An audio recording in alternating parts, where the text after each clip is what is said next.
సంబంధించినటువంటి మహాలక్ష్మి స్కీమ్ కానీ సబ్సిడీ కానీ లేదంటే గృహ నిర్మాణానికి సంబంధించినటువంటి వాటిలో కొంత పురోగతి కనిపిస్తూ ఉంది. కొంతవరకు సంక్షేమ పథకాలు ప్రజల్లో కొంత అలజడిగా కనిపిస్తూ ఉంది. పూర్తి స్థాయిలో కాదు, వాళ్ళు ఇచ్చినటువంటి హామీలు పూర్తి స్థాయిలో ఇంప్లిమెంట్ అవుతున్నాయని చెప్పడానికి కూడా ఏమీ లేదు.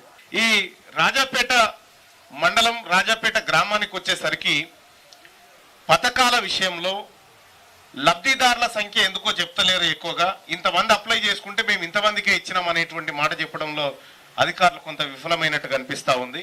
సో అది సరిచూసుకోవాల్సినటువంటి అవసరం ఉంది.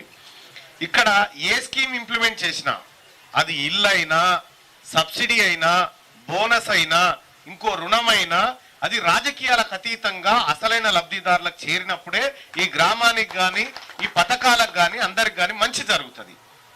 సో కాబట్టి వచ్చిన వాడికే పదే పదే వస్తూ ఉంటే రాని వాళ్ళు ఆమె బాత్రూంలో బతుకుతూ ఉంటే ఇప్పుడు వచ్చిన ఆమె మరి అటువంటి వాళ్ళ పరిస్థితి చాలా దీనంగా ఉంటుంది. కాబట్టి రాష్ట్ర ప్రభుత్వం సభలు పెట్టడమే కాదు, ఈ సభలలో తక్షణ పరిష్కారమైన అయ్యేటువంటి అంశాలను కూడా ఇక్కడికిక్కడే పరిష్కరించగలిగితే అది కొంతవరకు ప్రజల్లో నమ్మకాన్ని పెంచుతుంది.